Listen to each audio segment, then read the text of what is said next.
Manajemen pengetahuan atau knowledge management merupakan suatu proses yang sistematis untuk menciptakan, mengorganisasi, menyimpan, dan menyebarkan pengetahuan.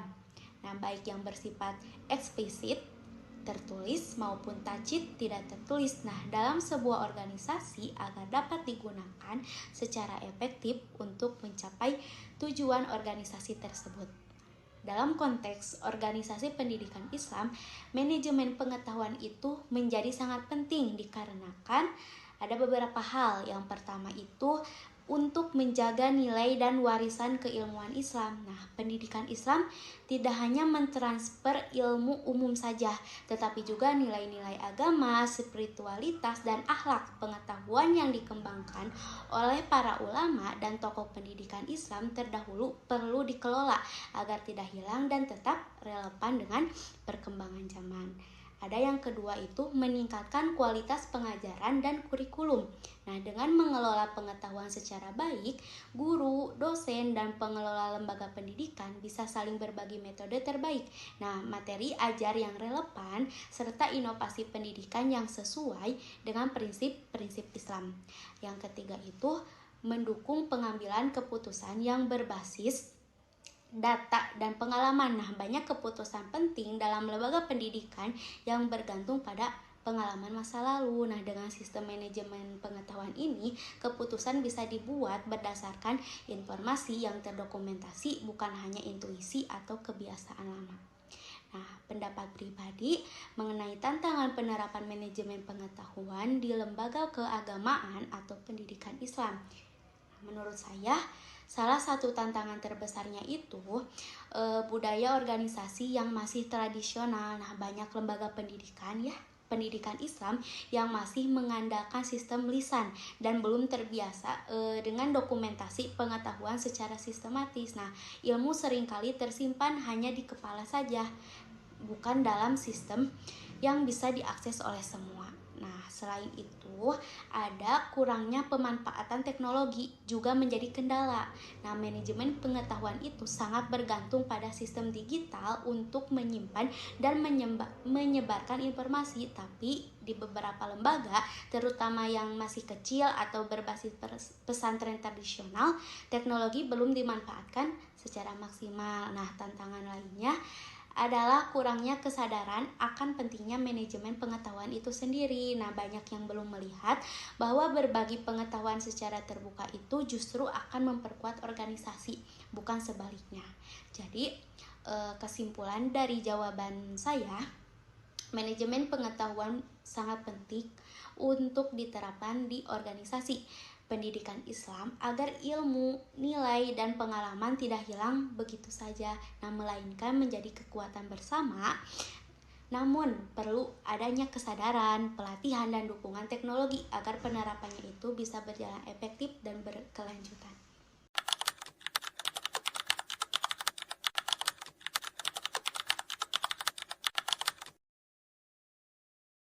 Perbedaan antara tacit knowledge dan explicit knowledge. Nah, yang pertama itu ada tacit knowledge atau pengetahuan tacit. Nah, tacit knowledge ini merupakan pengetahuan yang tersimpan dalam pikiran seseorang. Pikirannya itu sulit dijelaskan atau dituliskan dan biasanya diperoleh dari pengalaman pribadi atau kebiasaan atau intuisi. Nah, pengetahuan ini atau tacit knowledge ini seringkali tidak disadari oleh pemiliknya dan sulit ditransfer ke orang lain tanpa adanya interaksi langsung. Nah, seperti pelatihan atau pengamatan langsung. Ada contoh di pesantren. Nah, contohnya itu bagaimana caranya itu seorang kiai menyampaikan nasihat dengan penuh hikmah dan menyentuh hati para santrinya. Nah, ini bukan sekadar isi ceramahnya, tetapi bagaimana nada bicaranya, ekspresinya, dan pemilihan kata yang pas. Nah, yang hanya bisa dipahami dengan sering melihat dan berinteraksi langsung. Yang kedua itu ada explicit knowledge atau pengetahuan eksplisit. Nah, explicit knowledge ini merupakan pengetahuan yang mudah dijelaskan, dituliskan, dan dibagikan. Misalnya, dibagikannya itu melalui buku, dokumen, video, atau materi pelatihan. Nah, pengetahuan explicit knowledge ini bersifat formal dan terstruktur. Nah, sehingga pengetahuan ini bisa dipelajari siapa saja secara mandiri. Ada contohnya itu di pesantren. Nah, kitab fikih yang digunakan di pesantren itu contohnya kayak Safinatun Najah atau kitab Fathul Qorib yang isinya sudah jelas dituliskan. Nah, dan bisa dipelajari oleh santri dengan bimbingan gurunya. Nah, ini ada contohnya. Tadi dunia pesantren. Yang pertama contoh dari Tajid Knowledge. Nah, yang pertama itu contohnya cara seorang ustadz membentuk sebuah kedisiplinan para santrinya melalui pendekatan yang nonverbal seperti melalui tatapan, kehadiran, atau contoh perilaku. Ya, contoh kedua itu kecakapan seorang pengurus di pesantren dalam menangani konflik atau masalah santri dengan bijaksana. Nah, yang tidak tertulis dalam panduan apapun. Yang selanjutnya ada contoh dari explicit knowledge. Nah, di pesantren. Nah, contoh yang pertama itu ada jadwal kegiatan pesantren harian ya yang tertulis di papan pengumuman. Yang kedua contohnya itu ada buku panduan adab dan tata tertib santri. Nah, yang ketiga ada kitab kuning yang mempelajari dalam kelas. Nah, kesimpulan dari jawaban ini bahwa Tajid Knowledge itu tersirat dan sulit dijelaskan. Nah, kalau biasanya itu didapat lewat pengalaman dan kebiasaan atau pembiasaan, sedangkan kalau explicit knowledge itu tersurat dan mudah dijelaskan. Nah, bisa dibaca atau didengar dari sumber yang jelas. Nah, keduanya ini penting dan saling melengkapi dalam lingkungan keislaman seperti di pesantren dan pendidikan Islam lainnya.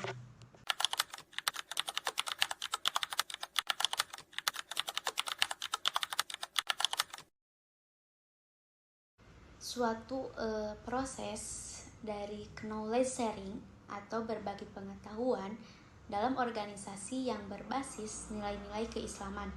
Nah, hal ini dapat dibangun dengan mengedepankan akhlak kerja yang baik, kepercayaan atau trust, dan budaya kolegial atau kerjasama sesama rekan kerja.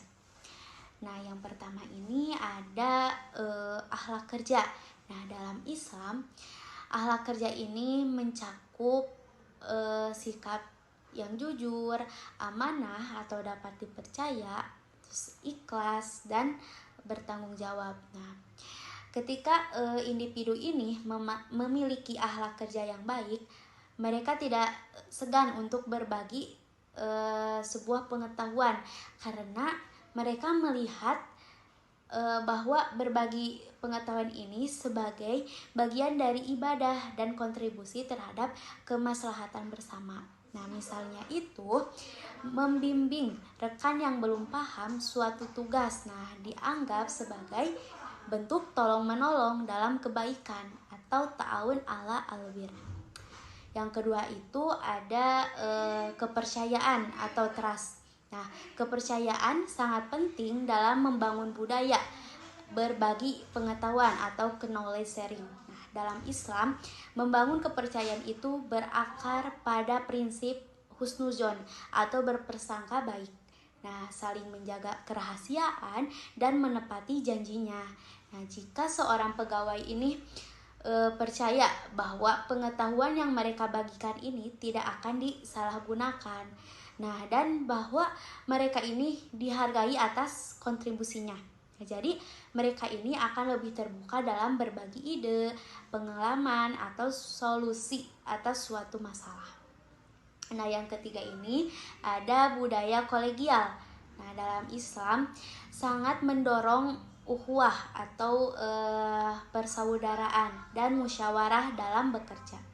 Nah, dalam budaya kolegial ini, setiap orang itu akan merasa menjadi bagian dari suatu tim yang saling mendukung. Nah, bukan bersaing secara tidak sehat. Nah, dengan semangat kolegialitasnya yang dilandasi nilai-nilai Islam seperti saling menghormati, rendah hati, dan tidak sombong, maka proses dari knowledge sharing ini akan terjadi secara alami karena setiap anggota ini akan merasakan aman dan dihargai. Jadi, kesimpulan dari jawaban ini, dalam organisasi berbasis nilai Islam, knowledge sharing ini bukan hanya sekedar suatu strategi manajemen saja, tetapi juga bagian dari sebuah etika dan tanggung jawab moral. Nah, dengan membentuk sebuah lingkungan kerja yang berlandaskan dalam akhlak yang baik, rasa saling percaya, dan kerjasama yang kolegial ini, budaya berbagi pengetahuan atau knowledge sharing akan tumbuh secara berkelanjutan dan membawa keberkahan bagi seluruh organisasi.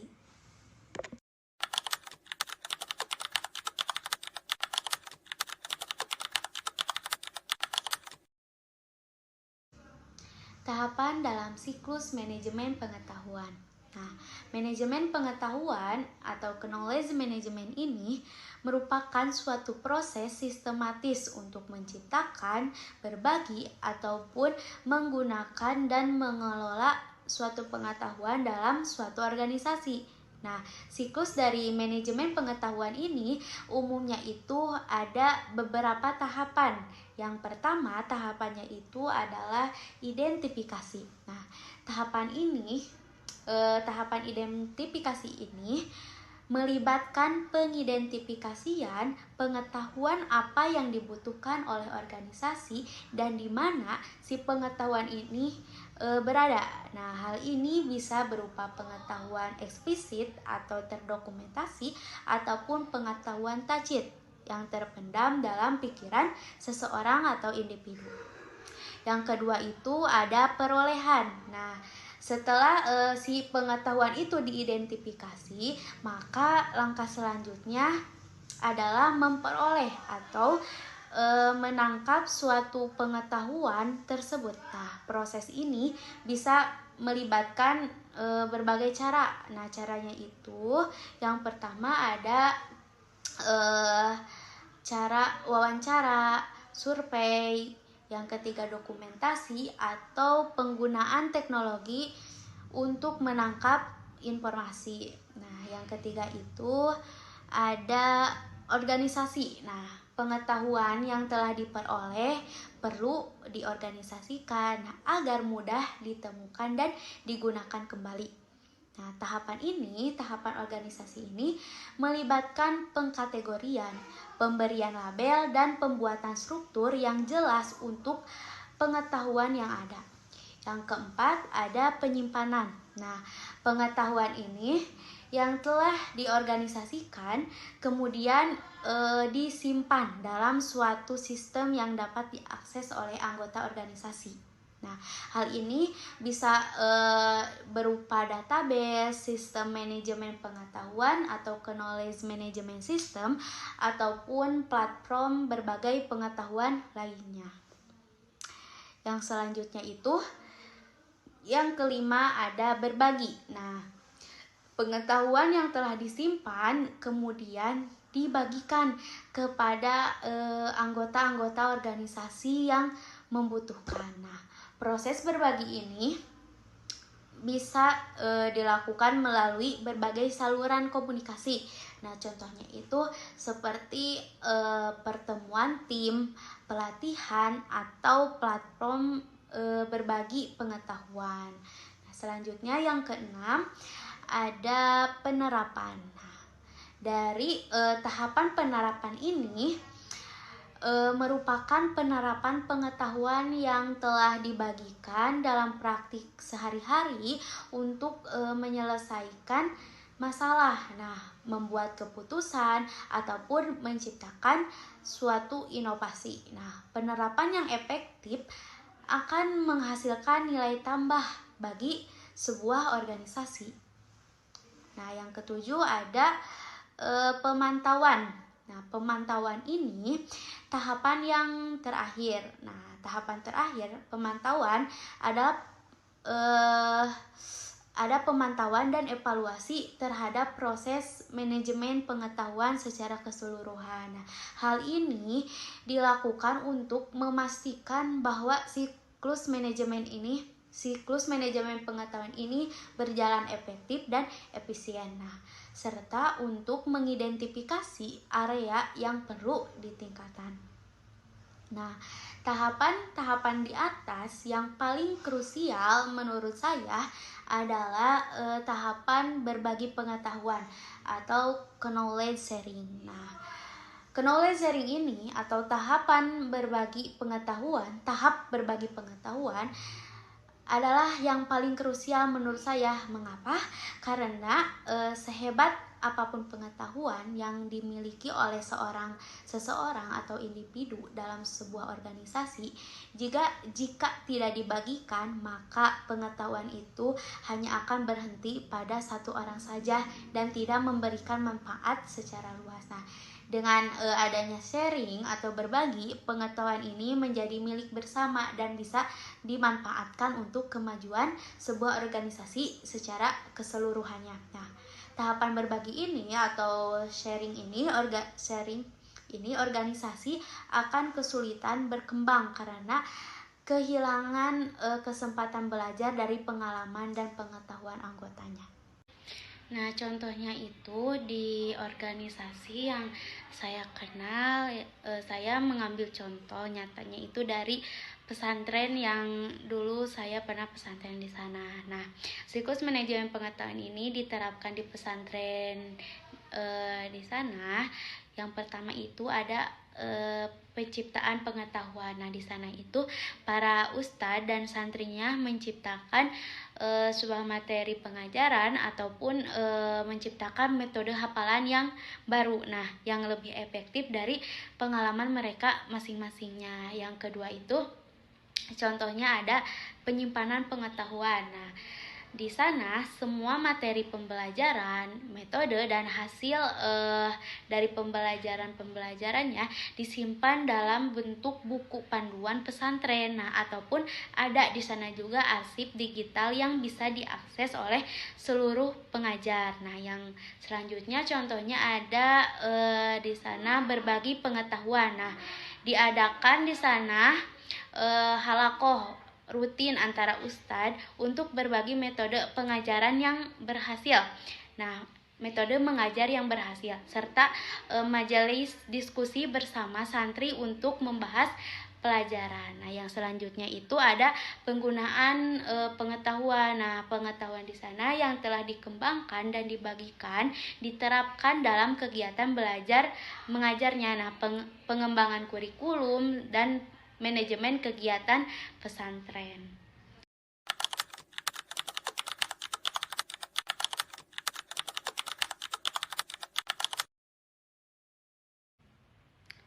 Peran teknologi informasi dalam mendukung sistem manajemen pengetahuan. Nah, atau Knowledge Management System. Nah, teknologi informasi ini atau TI singkatannya ini memiliki peran yang sangat penting dalam mendukung sistem manajemen pengetahuan. Nah, di sini ada beberapa perannya yang utama. Nah, yang pertama ada perannya sebagai memfasilitasi penyimpanan dan akses pengetahuan. Nah, teknologi informasi ini atau TI memungkinkan sebuah organisasi ini untuk menyimpan berbagai bentuk pengetahuan. Nah, baik yang bersifat eksplisit seperti dokumen, laporan, ataupun video maupun tacit, yaitu pengalaman individu atau seseorang yang bisa dituangkan lewat forum diskusi ataupun rekaman wawancara. Nah, dengan sistem digital ini, si pengetahuannya itu bisa diakses kapan saja. Nah, dan oleh siapa saja gitu diaksesnya yang bisa berwenang. Yang kedua itu ada perannya sebagai mendorong kolaborasi dan berbagi pengetahuan. Nah, teknologi seperti email, platform kolaborasi seperti Google Workspace atau Microsoft Teams, serta media sosial internal perusahaan memungkinkan pegawainya itu untuk saling berbagi pengetahuan tanpa batasan ruang dan waktu. Nah, hal ini menciptakan budaya saling belajar dan berkembang. Yang ketiga, perannya yaitu sebagai meningkatkan efisiensi dan pengambilan keputusan.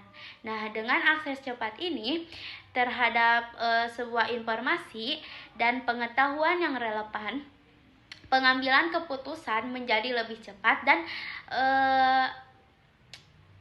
tepat gitu. Sistem berbasis TI ini atau teknologi informasi ini dapat membantu dalam analisis data untuk menghasilkan wawancara atau insight. Nah, yang berguna. Yang keempat itu berperan sebagai mengelola dan mengintegrasikan pengetahuan organisasi. Nah, sistem manajemen pengetahuan yang terintegrasi memungkinkan si organisasi ini untuk menghindari duplikasi sebuah pekerjaan. Nah, mempertahankan pengetahuan meskipun terjadi pergantian staf. Nah, serta menciptakan sistem pembelajaran yang berkelanjutan. Yang selanjutnya ada refleksi. Nah, potensi dan tantangan penggunaan teknologi informasi ini di lembaga yang berbasis keagamaan. Yang pertama ini ada potensinya. Nah, yang pertama potensinya itu sebagai peningkatan akses informasi keagamaan. Nah, teknologi ini memungkinkan penyebaran informasi keagamaan secara luas. Nah, seperti sekarang itu banyak kajian online ya, ada e-book ataupun aplikasi pengingat ibadah lainnya. Nah, yang bisa memperkuat nilai dan pengetahuan agama masyarakat. Yang selanjutnya ada potensi efisiensi administrasi dan pelayanan umat. Nah, lembaga keagamaan ini bisa atau dapat memanfaatkan si teknologi informasi atau TI untuk administrasi, pengelolaan donasi, ataupun pencatatan kegiatan hingga pelaporan secara transparan dan akuntabel. Yang selanjutnya ada peningkatan interaksi dan jangkauan dakwah. Nah, contohnya sekarang itu di media sosial, terus podcast dan platform video yang memungkinkan dakwah itu menjangkau generasi muda dan audiens global. Nah, dengan caranya itu yang lebih menarik dan kontekstual. Nah, ada pun juga tantangannya. Nah, tantangan ini yang pertama ada kesenjangan digital dan akses teknologi. Nah, tidak semua kalangan memiliki akses yang merata gitu terhadap teknologi ini. Nah, hal ini bisa menciptakan ketimpangan atau kesenjangan dalam akses informasinya dan pembelajaran agama. Yang selanjutnya tantangannya itu kekhawatiran terhadap komersialisasi ajaran. Nah, pemanfaatan teknologi informasi ini kadang memunculkan kekhawatiran bahwa dakwah itu bisa berubah menjadi konten yang dikomersialkan, dan kehilangan esensi spiritualnya.